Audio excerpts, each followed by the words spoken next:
Великої Британії Ліз Трас. Пане міністре, вас до слова. Я надзвичайно радий вітати в Києві сьогодні свою британську колегу Ліз Трас. Yeah, you can put it on so you can hear the translation. And I will start from the very beginning.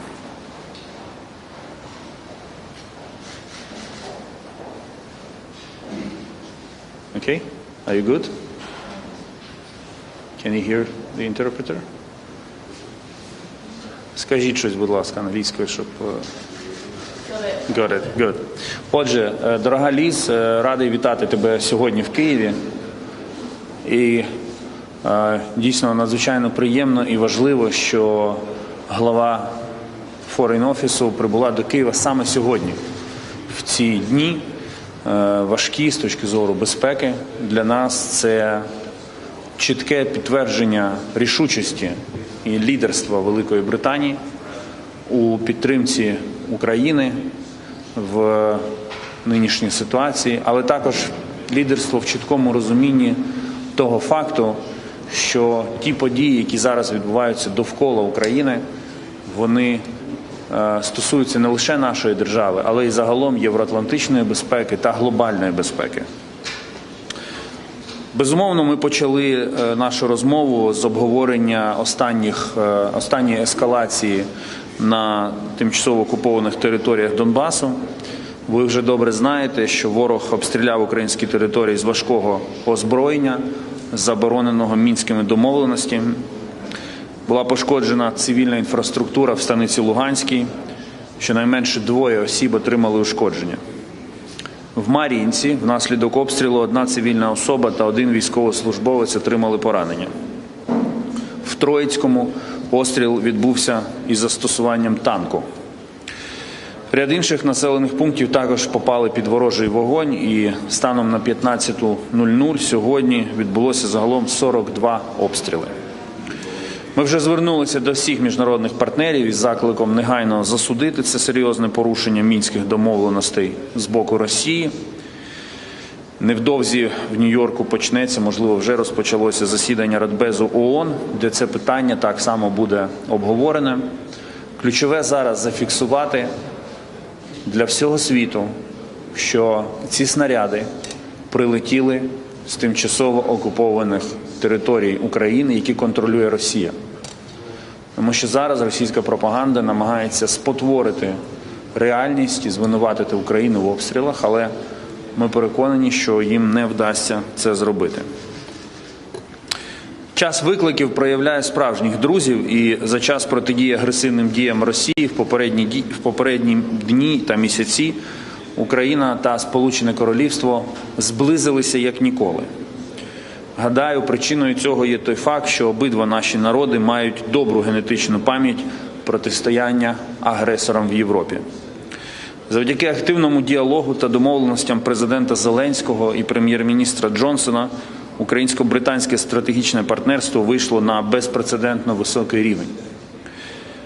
Я сьогодні можу абсолютно спокійно констатувати, що Україна має надійного друга Велику Британію, дії якої, не лише слова якої, але й дії якої говорять самі за себе.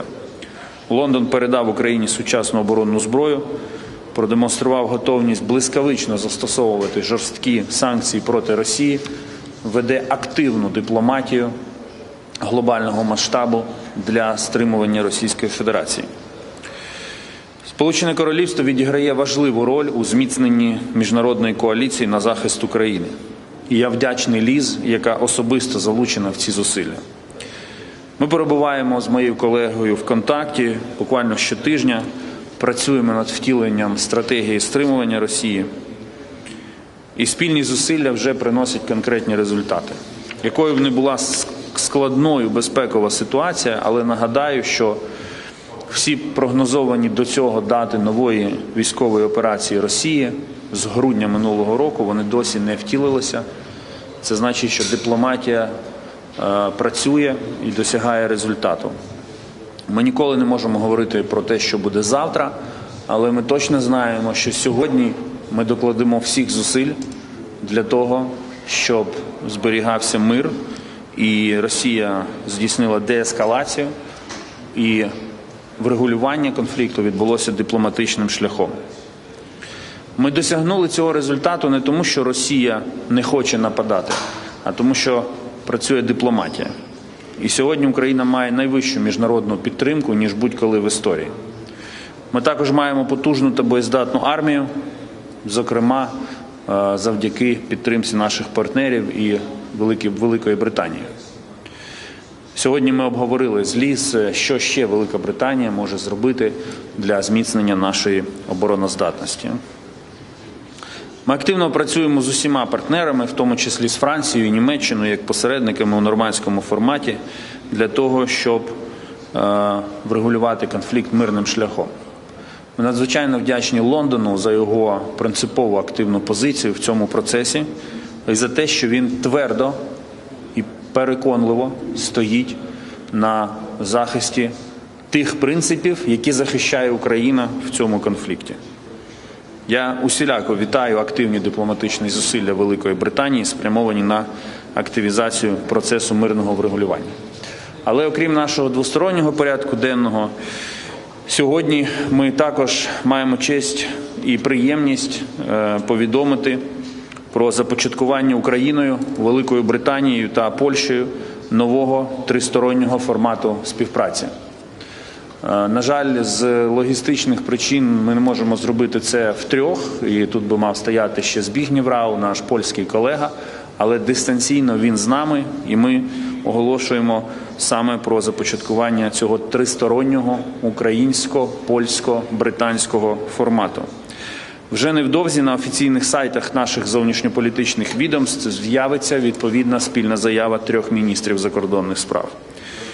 У ній йдеться, зокрема, про те, що Велика Британія та Польща стоятимуть пліч-опліч з українським народом у зусиллях із захисту суверенітету та територіальної цілісності України в межах міжнародно визнаних кордонів. Польща та Велика Британія допомагатимуть нам обороняти нашу державу. Також ми зосередимо свої зусилля в трьохсторонньому форматі на економічній, торговельній, енергетичній співпраці та боротьбі з дезінформацією. Окрему увагу три наші країни будуть приділяти підтримці Кримської платформи. Я щиро вдячний колегам Ліз Трас та Збігнєву Рау за підтримку цієї ініціативи. Це наш спільний продукт, який ми зробили, над яким ми будемо надалі дуже ретельно і якісно працювати для того, щоб цей тристоронній формат був максимально прагматичним, довгостроковим і результативним. Впевнений, що наша тісна тристороння взаємодія стане дієвою запорукою безпеки, миру і розвитку в Європі. Тепер з приємністю передаю слово колезі і, не побоюся цього слова, справжньому другу України Ліз Трас. Well, thank you very much, and it's great to be here in Kyiv with my good friend Dmytro. I am here today to show the United Kingdom's steadfast support for Ukraine. I'm very impressed that despite the Russian aggression towards Ukraine, that life here in Kyiv goes on, and I am impressed by the level of stoicism both from the Ukrainian people and the Ukrainian government. We admire your fortitude in the face of Russian aggression, and we stand with you in defence of your right to determine your own future. We're very proud, as the United Kingdom, to be at the forefront of support for Ukraine. We've provided defensive weapons, and we've trained 22,000 members of the Ukrainian army. And when the Prime Minister visited Kyiv earlier this month, he announced we're providing 88 million to support Ukraine's democracy and energy independence. Today, I can announce the next component of our support, increasing our funding for these projects to a value of £100 million. I'm also proud, together with Dmytro, to be launching our new trilateral partnership with Poland and Ukraine. We will intensify work on defence and security, sanctions, energy security, and countering disinformation. And this demonstrates that the United Kingdom is willing and ready to stand shoulder to shoulder with allies across Eastern and Central Europe. Russia must think again. Despite their claims, Russia's military build-up shows no signs of slowing. There is currently no evidence that their forces are withdrawing, and we need Russia to step back from the brink. They must take the path of diplomacy. Last week, I delivered a strong message to Sergei Lavrov in Moscow. I told him directly that Russia must respect Ukraine's sovereignty and engage in meaningful talks. If they do not choose the path that we have laid out, I made it clear the price that Russia would pay. We are ready with our allies to impose severe costs on Russia. There would be severe economic costs through an unprecedented package of coordinated sanctions. The United States have been clear that Nord Stream 2 would not go ahead, and Russia would risk creating a prolonged and drawn-out war with a terrible toll which would be borne by the Russian people. Russia would confirm its status as an international pariah. Instead, I urge the Kremlin once again to de-escalate and to choose diplomacy. In the Revolution of Dignity, the Ukrainian people were clear about the future they want. They chose freedom. And we will show the free world is prepared to stand up and support you in that choice. Together, we can turn the tide on Russian aggression, and we can build a more secure future for all of us right across Europe. Thank you. And the first one goes to Deborah Things from Sky News. Thank you very much. Foreign Secretary, you've warned that Russia could draw out this crisis with Ukraine for months. Yet today we've seen a spike in violence in the east and concerns about the potential for escalation. In your opinion, do you think it's more likely that there is going to be an imminent offensive by Russia, or that we're facing a prolonged stalemate? Well, there is, of course, a significant chance that there could be offensive action by Russia. If not, why are there 100,000 troops on the border with Ukraine? But Russia can still take the path of diplomacy. They can de-escalate, they can move their troops away from the border. And I believe that's in the interests of European security, but it's also in Russia's interests. We will take one from the Ukrainian media now. Телеканал Дом, давайте ви включайтеся, ставте питання.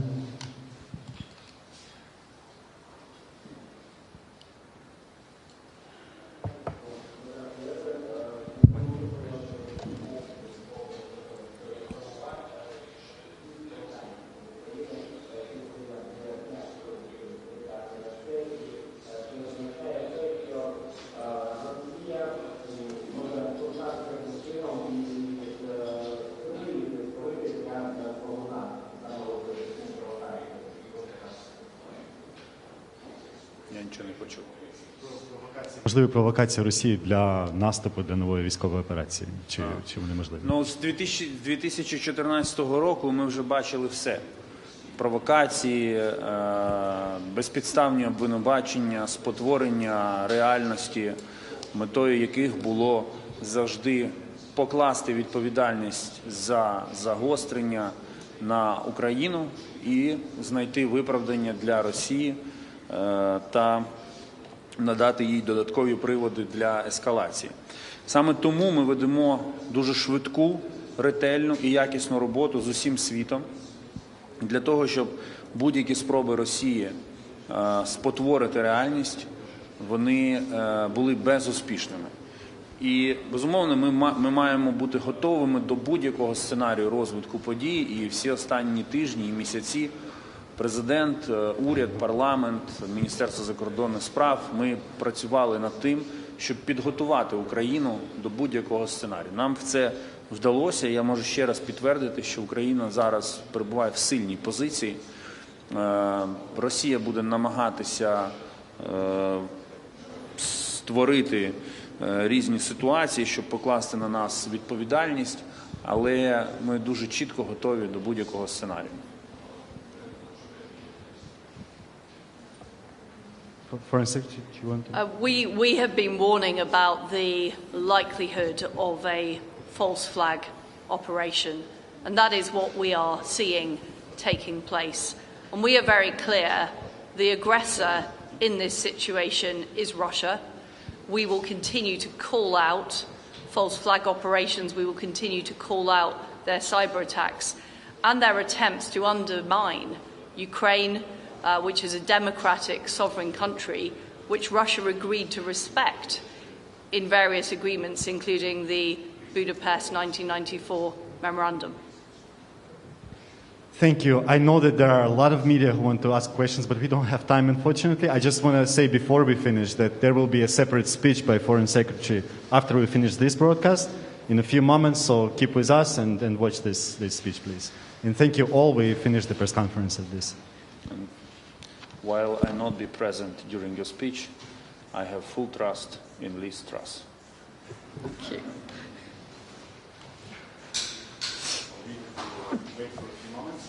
Very good.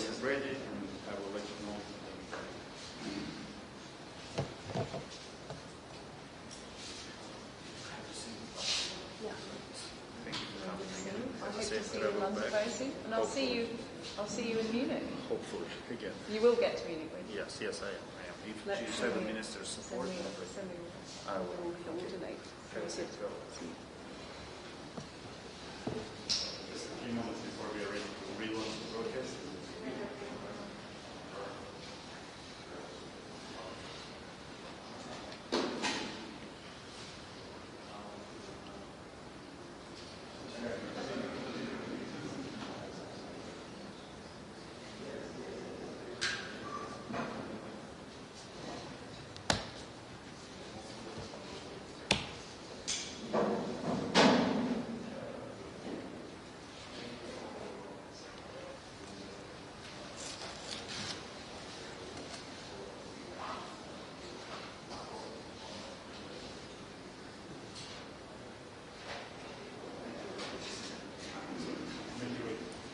That's okay.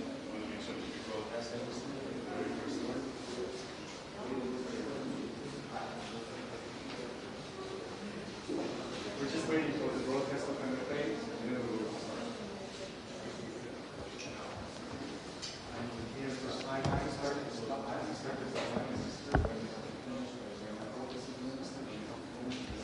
Adam, can I pass you this file?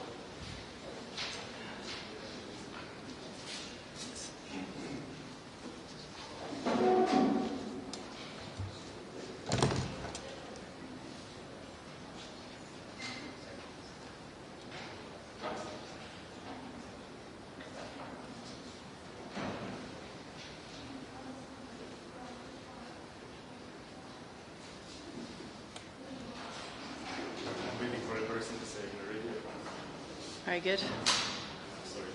It's okay.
Okay, so we will begin finally the speech by Foreign Secretary Liz Truss, and I invite her to deliver it.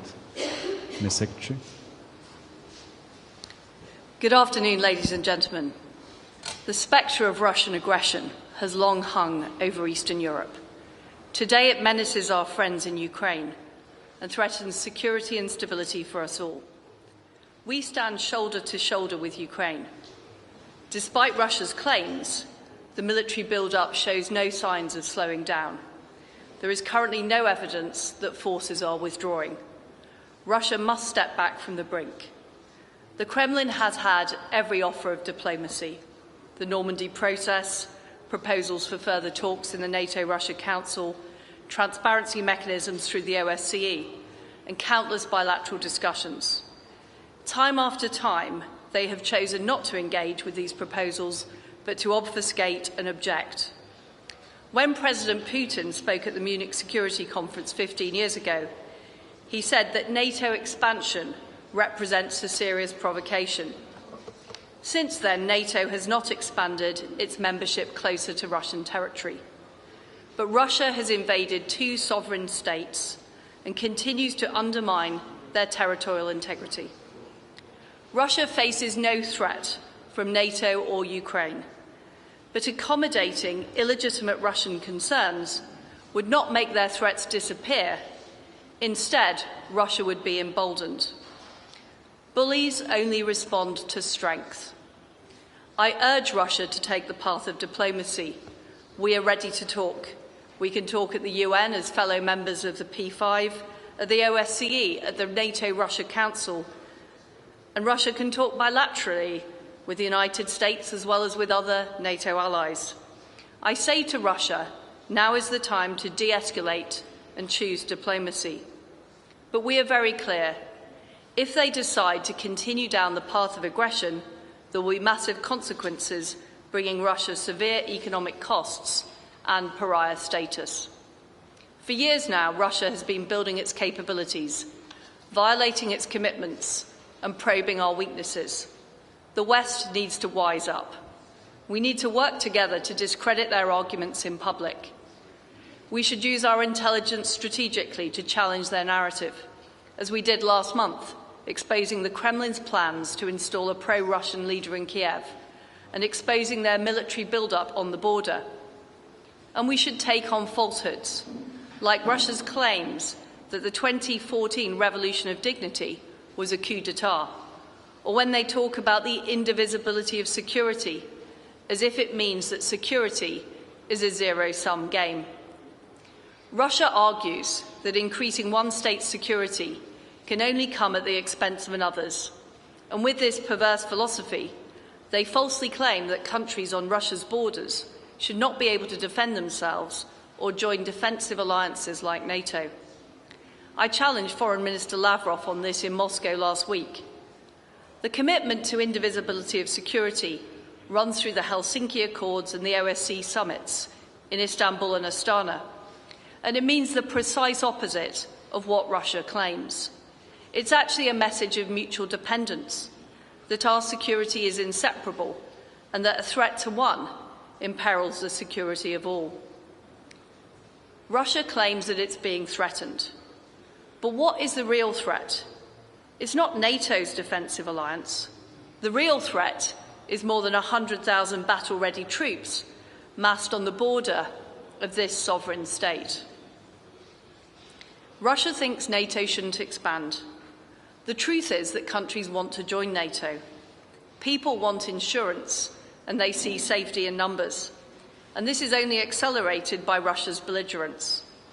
Their aggression is driving NATO to strengthen its resolve. It turns the people of Ukraine and others against Russia, and it forces customers of Russian gas to question the reliability of their supplier. Russia's aggression is not just targeted at Ukraine. Their campaign of hybrid warfare across Europe has brought cyber attacks, attempts to undermine elections, and the use of chemical and radiological weapons on the streets of London and Salisbury. They are supporting destabilising mercenaries across Africa. They've chipped away at the architecture that makes us all more secure. I mean everything from developing missiles in violation of the Intermediate Range Nuclear Forces Treaty to breaking the commitments they made to Ukraine in Helsinki, Budapest and Minsk. And now they've deployed their new generation of intermediate-range missiles which can launch nuclear and conventional warheads. This is one of the most destabilising developments of the last decade. We will be strong and we will act together. And even if Russia pulls back from the Ukrainian border, the problem will have not gone away. The free world needs to draw a line under a decade of drift. That means investing in defence and deterrence and pressing on with NATO's rapid modernisation. If we hang back, that would only embolden the bullies in their campaign against sovereignty and the right to self-determination. This is a litmus test for the West. We must stand up and defuse Russian aggression now, because if we don't, it will embolden not only the Kremlin, but aggressors, authoritarians and autocrats right around the world. What matters here in Eastern Europe matters for the world, and it matters for the future. We have a duty to make sure that the next 10 years are better than the last. And of course, threats exist far beyond the Euro-Atlantic region. Our security is also indivisible from what is going on in the Asia-Pacific. Beijing is increasing its assertiveness and expanding its armed forces at breakneck speed. They're upending the rule of law to create no-go areas in the South China Sea and conducting military flights near Taiwan. But China is not the same as Russia. They claim a policy of non-interference. That's why it's surprising to see China's leaders aligning themselves with the Kremlin. They didn't object to the 2014 invasion of Crimea. They now talk about who should or shouldn't be able to join NATO. And last month they joined Russia in resisting a Security Council discussion on Ukraine. If China wants to be seen as a responsible global actor, they should be doing everything possible to ensure that Russia steps back. The world is watching to see whether their actions contribute to peace and stability or to fueling aggression. So how can we deal with this growing questioning of security norms and frameworks? How can we make sure that Ukraine and all of us are safer in the years to come? I think there are three areas that we should focus on. Firstly, alongside deterrence, we must recommit to arms control. Much of the architecture we have now arose in the 1990s. It reflects what Mrs. Thatcher called yesterday's vision of the future. In the 21st century, we need to take account of new technologies and take a more global approach. We call on Russia and China to work with us on agreements that will keep our citizens safe. In the long run, we can't have a situation where the United States is limited through arms control agreements, but others can act unconstrained. We have to strengthen accountability for breaches of agreements, calling out non-compliance if we have in the abhorrent use of chemical weapons by Russia and Syria. And we must improve transparency and trust-building measures. We need to act together on nuclear disarmament, where the UK has long taken a lead. We made a historic affirmation last month, together with the rest of the P5. We committed to the Reagan-Gorbachev pledge that a nuclear war could not be won and should not be fought. We must build on that and put in place concrete measures to reduce the risk of nuclear war. And with that in mind, we must redouble our shared efforts to stop Iran's nuclear programme. Secondly, we need to manage those areas where the rules are weakest or where clashes and escalation are most likely to break out. Namely space, cyberspace, the information space and the high seas. Ukrainians know all too well how damaging cyber attacks and disinformation can be. And that's why the UK is working with our partners to set standards in these areas, including the use of new technology. That's why we're leading work in the UN to broker an international consensus on responsible behaviour towards space. And that's why we're establishing a new government information unit in the UK. This will be an agile, fully equipped team tasked with rebutting false narratives and countering the disinformation that malign actors use to target and undermine democratic societies. Finally, we must strengthen our ties with friends and partners and strengthen our shared capabilities. We want to see democracies across Europe and beyond stepping up to the plate. We will work more closely with our allies, friends and partners, including the EU. We want to see NATO accelerate its modernisation and seize the opportunity of their new strategic concept to strengthen defence and deterrence. We're already putting our money where our mouth is, as NATO's biggest defence spender in Europe.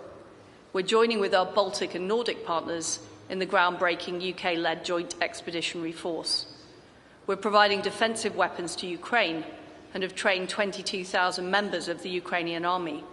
And we're taking the lead in developing new security ties, like our new AUKUS partnership with the US and Australia, and our growing partnership with Poland and Ukraine. In dangerous times, we have to take a hard-headed approach. That includes being ready to accept short-term pain for long-term gain, whether through imposing tough sanctions or cutting strategic dependence by opposing Nord Stream 2. This is how we will ensure the next 10 years are defined not by danger and drift, but by strength and stability. We want to live in a world where people are in charge of their own future, free from aggression and coercion, where security is truly indivisible, and where nations respect the sovereignty of others and live up to their commitments. That means working together with our friends in Ukraine and beyond to face down malign threats. It means leading the charge to ensure the architecture of peace stands the test of time. And it means making the hard choices to keep our people safe and build a better, more secure future for all of us. That is our mission, and together we can make that happen. Thank you.